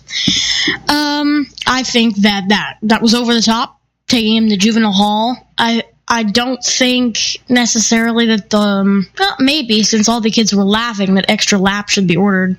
But in my opinion, I think that detention for like a week would be suitable for that. But isn't that a kind of a reward? He's got detention for a week. What really happens? He just sits there and does his homework, right? No, not necessarily. At my school, detention is actually at lunch. And you eat, you can't talk, and they might, some of the kids choose to adorn gloves and a trash scooper and go pick up after their friends. Okay, so then what happens, Joey, if you can't get the kid to stop belching in class, how are you going to get him to stop talking at lunch? I think that's a good point, but maybe even the principal's office. Okay. If it escalates to that point, the principal might have to deal with it in school suspension, maybe. Okay, so Joey, what do you think about what I'd have done? Oh, the Saturday scraping the thing. One of the punishments, severe punishments at my school, is. After school detention, they keep you for an hour after school, either Tuesday or Thursday, I think, and they give you a scraper. I'm glad you don't know, Joe. Yeah, they give you a scraper, and they tell you to scrape gum off the floor. Oh, okay. Same kind of deal. Yeah, but I think that the Saturday punishment would be, yeah. Yeah, I think it would get their attention. They wouldn't want to do that again. Yeah, that would instill fear in the heart of whoever did that. All right, so David, this is what we got to do. We've got to take up arms and create a Saturday detention punishment. Yeah, we'll have guards with AK-47s. Yes, absolutely. You know what? Or we'll have X-Lax shooters. There you go. That is just so ridiculous. And I just you know what, when I went to school, certainly probably when you went to school too, corporal punishment wasn't a problem. I went to a parochial school, and the priests and brothers just knock us around like we belonged to them, and our parents gave them permission. Yeah. Yeah, I think that's probably what happened to me. Is I'd have got paddled, and that'd have been at the end of it, because I didn't want to get smacked again. But the other thing I was thinking here is I might just, if I had this kind of a knucklehead kid doing this stuff, I just invite his parents to gym class. I've actually heard of some schools. I'm not sure if they're in this country though, but a couple that have had a new way of disciplining children who just keep doing bad things over and over again, like repeat offenders in a way. They just invite their parents to school for a week, and they make them sit in the classroom, and they have them discipline the child. They have them to sit with them at lunch. They have them eat with them, and they don't do a thing. David, I think that's the solution. If you punish the parents are going to make sure the kid gets on the straight and narrow. Yeah. I mean, have the parents start being parents again. You control your kid. Yeah. And teach them how to behave. We have a problem with your kids, so I'm sorry, but for the next week, one of you has to be here. And it embarrasses the child. Yeah. Like, no, he's not going to be the loud class clown when his parents are there. He's not going to burp in class. Like, that's actually a good solution. I'm not. Yeah, I know I wouldn't be burping in class if my dad was sitting there. Well, I want to tell you, that's the last thing, my mom or dad, thing I'd have done. I would have looked like an angel for that week. Oh, you bet. We'd have sprouted wings. The problem is after that week, the kid's just going to go back to his normal routine. And when he does it the very first time, mom and dad got to come back for a week. Yeah, they do. And then that'll probably tell the parents, you need to keep a close eye on this one. Be parents. No, but here's the deal. If parents have to be with the kid for a week, that's a week off work. That's a week without making any money. That's punishment. It's the mom and the dad. The parents have to step up and take some responsibility for kids that they have raised that way, for a total disregard and lack of respect for people in authority. Yeah, that's exactly it. Yeah. Hey, David, what are we going to talk about next week? I'm going to have to work on that. I'll have to see what sort of craziness we've got coming down the pipe. I'm sure we're going to have some this week. Yeah, and I'll look for some stuff, too. Okay, that'd be great. Hey, listen, I'm glad you're back. I'm glad you're safe. Have a wonderful weekend. Go fishing either on Saturday or Sunday or both days. You certainly earned it. You owe it to yourself because you've been back a week and you're totally frustrated now. So and make everybody happy that they're with you and next to you, will you? It was nice to meet you, Mr. Garrett. Hey, we'll see you then. You guys have a great weekend. All right. You take care, David. Now, the rest of you guys do not go away. When we come back, my grandson, Joey, is going to be talking about the birthdays for the day, the secret daily teaching for your life, the Harvard business tip of the day, and interesting but useless facts. And then following that, we'll do our tribute to the late, great Paul Harvey and the rest of the story. Don't go away. We'll be right back.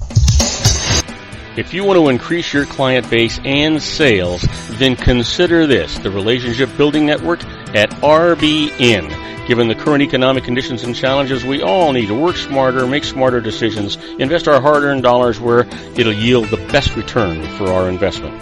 Many business professionals claim that the most effective networking group in Orange County is RBN. No other networking group or organization can offer what RBN offers. Make every year your best year. Join RBN and start reaping the benefits today. Nearly 3,000 businesses have joined RBN and experienced those benefits. Why join RBN? It's one group.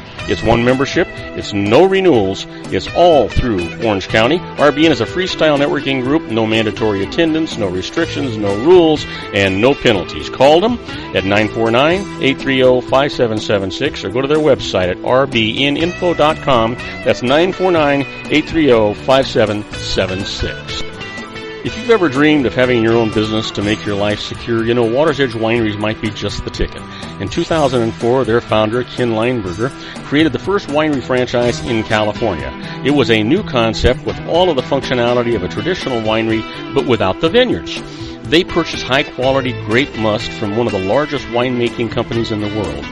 Then they craft each wine carefully and bottle it right at their location. The winery was built to satisfy consumer demand for wine by the bottle and by the glass, but still kept the element of allowing customers to bottle their own custom vintage.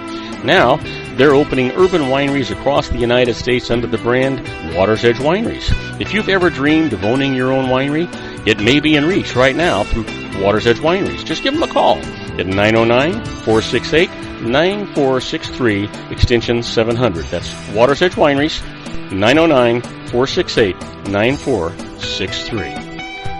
Have you ever found yourself caught between a rock and a hard place? The law offices of Blomberg, Benson, and Garrett might be just the answer for you. The attorneys of Blomberg, Benson, and Garrett have been serving the Inland Empire since 1989. They're dedicated to the aggressive litigation of civil, criminal, and real estate matters. Over the years, they have recovered tens of millions of dollars for their clients. The firm's practice specializes in litigation of personal injury, accident, slip and fall, real estate, and criminal law cases. The firm provides clients with the care, accuracy, and dedication of experienced attorneys. Blomberg, Benson, and Garrett is located at 10300 4th Street, Suite 150 in Rancho Cucamonga, California. They've been providing the Inland Empire residents with outstanding legal services for over 25 years. They look forward to providing you with aggressive legal representation. Call them at 909-945-5000, where you can talk to a person, not a machine. That's 909-945-5000, the law offices of Blomberg, Benson, and Garrett. And now let's get back to our show where we talk about politics, money, and you.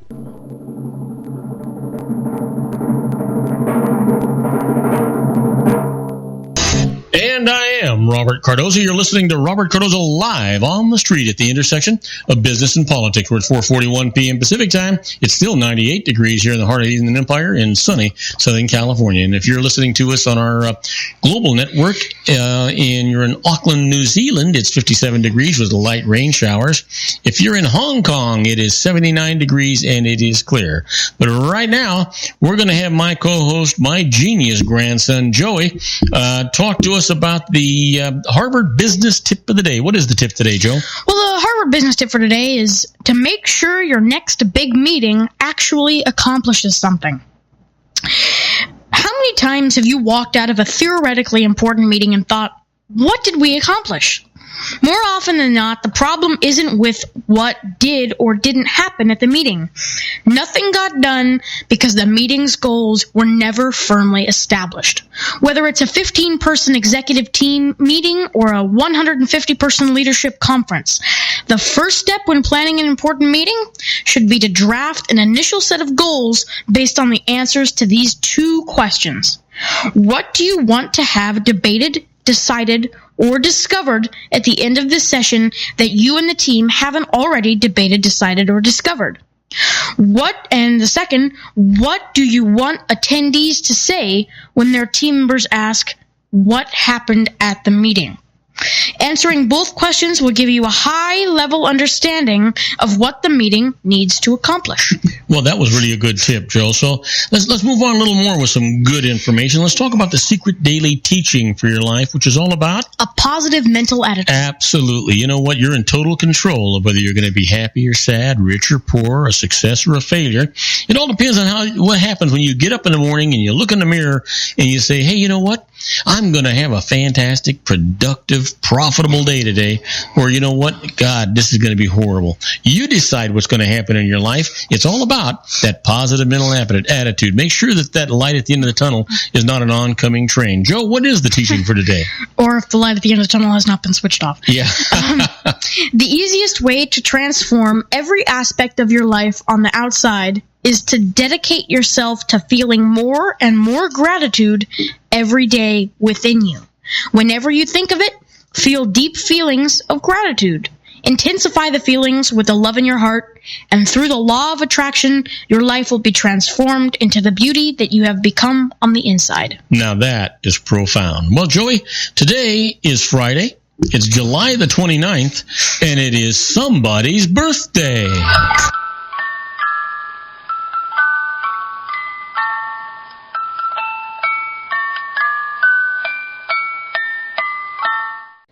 Hey, Joe, we must have a couple of good birthdays there today. What do we got going on? Well, we've got two of them.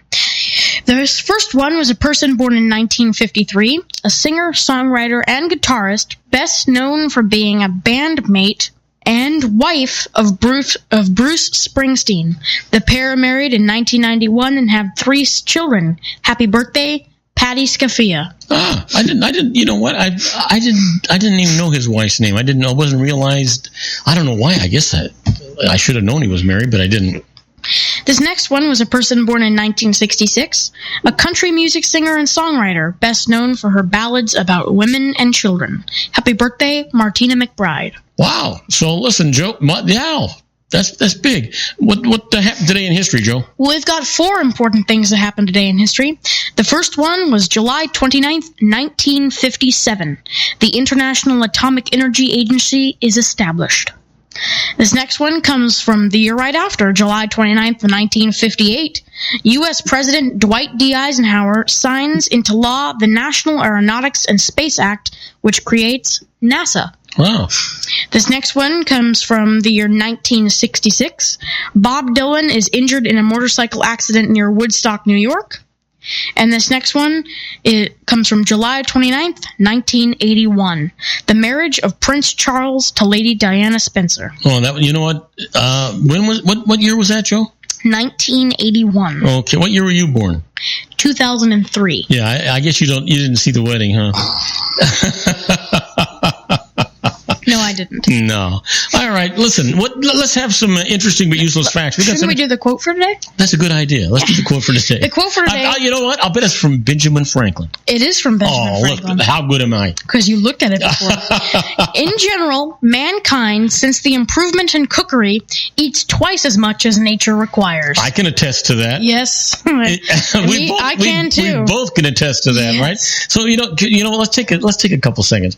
You and I are going to have a great day tomorrow, right? Yes, we are. And we're going to have lunch at a great seafood place called Gladstone's, just known for their seafood. And then that's not going to be enough because we're going to hang around until dinner time, and we're going to go to another magnificent restaurant, the Sky Room. And you know what? You and I are going to we probably ought to walk home from Long Beach.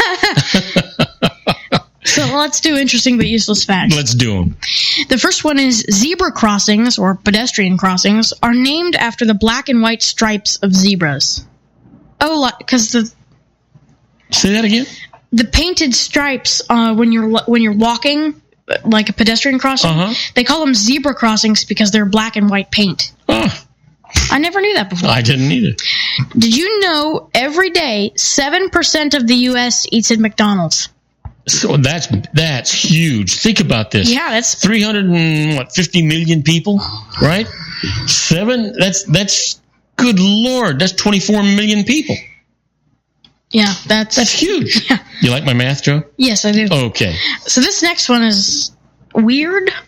In Alabama, it is illegal to stab yourself to gain someone's pity. You know what? It's also crazy, right? Yeah, that's pretty crazy. What else you got? The viscera of Japanese abalone can harbor a poisonous substance which causes a burning, stinging, prickling, and itching all over the entire body. It does not manifest itself until exposure to sunlight. If eaten outdoors in sunlight, symptoms occur quickly and suddenly. Well, so we'll stay away from that. Yeah, right? Let's stay away from that. Yeah. Between 1991 and 1996, India produced the most movies per year on average. The 851 movies per year beat the yearly average of the United States, 569, by 282 for the same time frame. Let's do one more before we take our break. In 1992, the best-selling American-produced car in Japan was the Honda Accord. It was built in Ohio and exported to Japan. You know what? Let's do one more. This is interesting. Okay. On average, right-handed people live 9 years longer than their left-handed counterparts. I'm right-handed. How about you? Yes, I am. That works for me, Joe. All right. Listen, we got to take a break. We're going to come back. When we come back, we're going to do the tribute to the late, great Paul Harvey in the rest of the story. And you know who's going to do that, Joe? Me? You, absolutely. And we'll be right back after these brief messages. The rest of the story, today's story, is what, Joe? Do you know? The Gruesome Gallery of Queen Victoria. That ought to be interesting. We'll be right back with my genius grandson, Joey, and the rest of the story. Isn't it time to shine the spotlight on your expertise? The Interview, starring you. Here's your chance to capture 5 minutes of fame with The Interview. This isn't just any interview. This is your opportunity to showcase your expertise and position yourself as a trusted expert in a one-on-one video interview hosted by Robert Cardoza, host of the nationally syndicated show Robert Cardoza Live and powered by AHA Studios. What is it? A professionally recorded video for your use. Robert Cardoza interviews you on the set where he records his show. Professional interview showcases your expertise and value, shot in a state-of-the-art studio. And what's in it for you?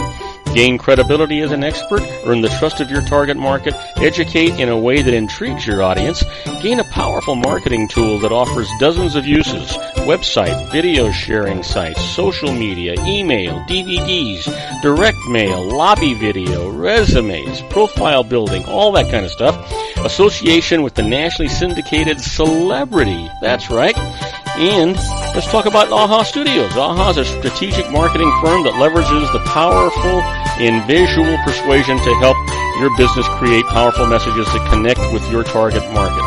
AHA ventures way beyond strategy, delivering the marketing collateral you need to start driving a new business through your doors. AHA has a full-service, in-house, state-of-the-art production studio to bring your messages to life using video. Discover how to make The Interview work for you. Call 949-831-2222.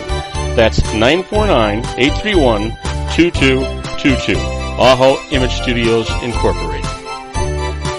Dr. Stephen Tidwell, General Family Dentistry in a caring, personalized environment. Here at Dr. Tidwell's office, we are dedicated to helping you keep your teeth healthy.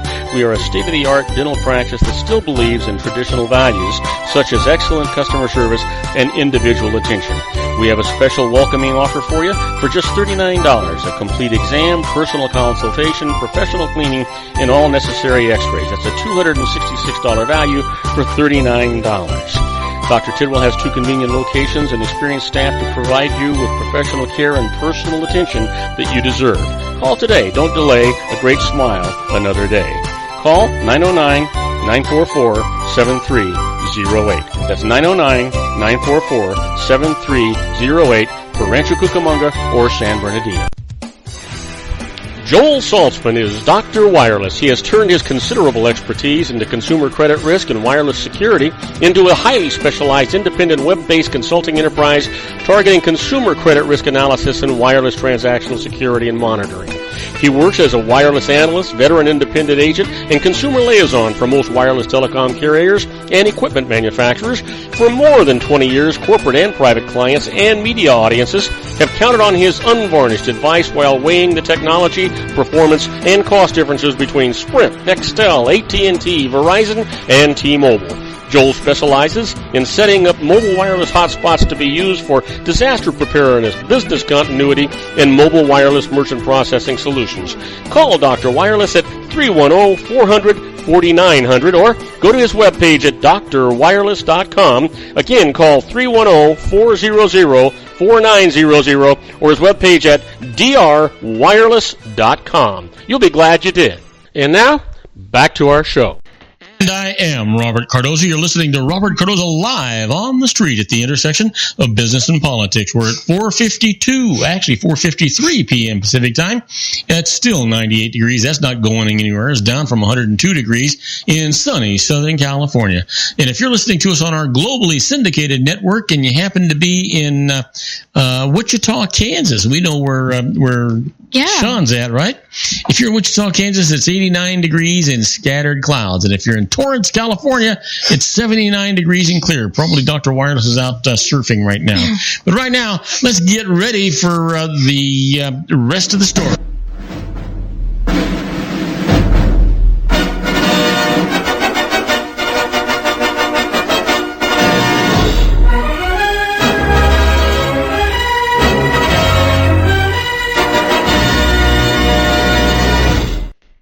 And this segment that we call Paul Harvey's The Rest of the Story is the biggest and best voice in America reveals the startling heartbeats behind the headlines.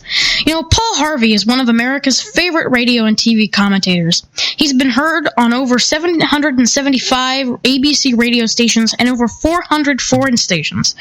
Seen on 110 television stations and read in 300 newspapers, he's the recipient of numerous awards and honors, including 9 honorary degrees, and he is on the Gallup polls list of America's most admired men.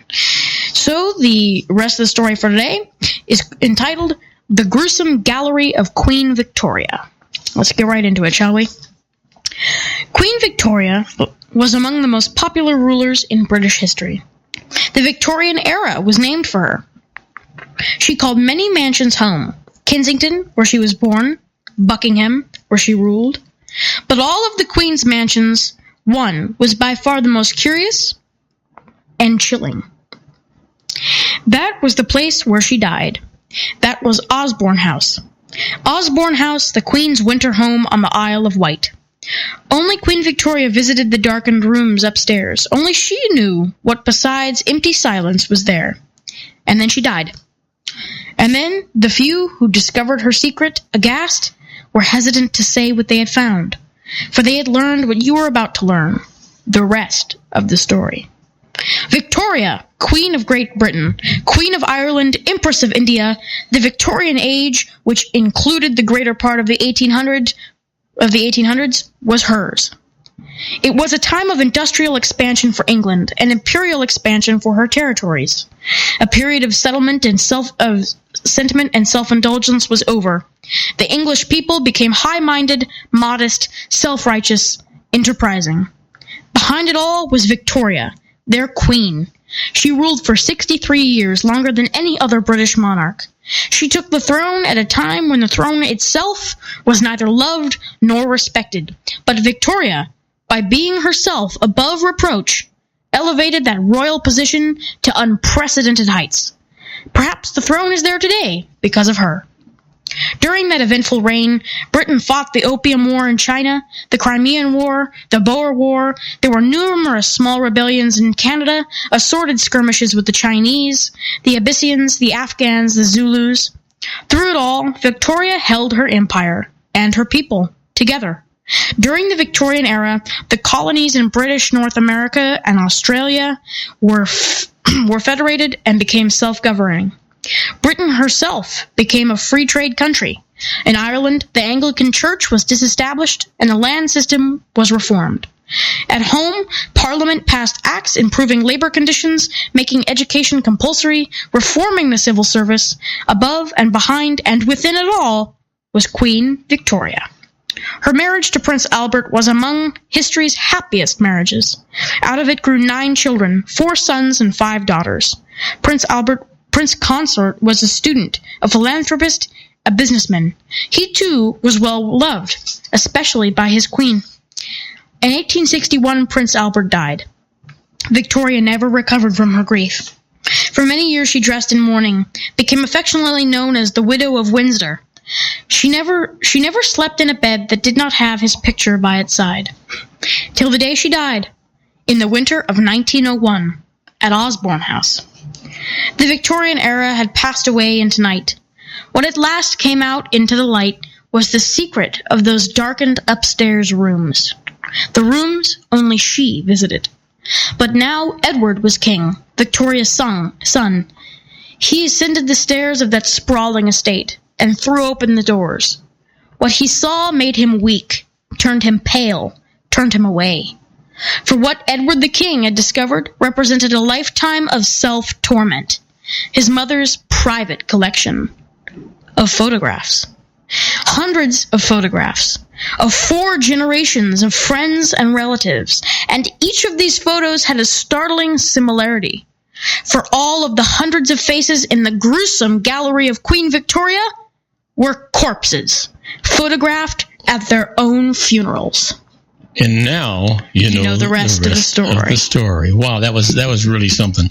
Well, Joe, on our next show, which is Monday, John Matthews, Joe Hakos, and I are going to do the simulcast all over again for the conservative politics. John Hanson is actually sending in his portion of the show, and that's our own little old wine drinker, our resident one, and he'll be talking about food and wine. And then you and I will continue having our kibitzing around a little bit. We'll have our tribute to the late, great Paul Harvey with the rest of the story. And you know what? Please tell all your friends about our show here on the RLC network. I hope you enjoy the time that I'm spending with my genius grandson, Joey. I hope you're enjoying it too, Joe. Oh, I most definitely am. All right. So we'll talk to everybody again on Monday. In the meantime, have a wonderful weekend. Stay safe. Stay happy. Make everybody around you glad that you did. That's our show for today. Beginning today, treat everyone you meet as if they were going to be dead by midnight. Extend them all the care, kindness, and understanding that you can muster. Your life will never be the same again. So many of our dreams at first seem impossible, then they seem improbable, and then when we summon the will, they soon become inevitable. The real secret of happiness is to make others believe that they're the cause of it. Robert Cardoza Live is brought to you by blogtalkradio.com every Monday through Friday from 4 p.m. to 6 p.m. Pacific Time. Now, go out and make it a great day. Your host has been Robert Cardoza, the technical advisor, Matchstick Digital, and your executive producer, also Robert Cardoza.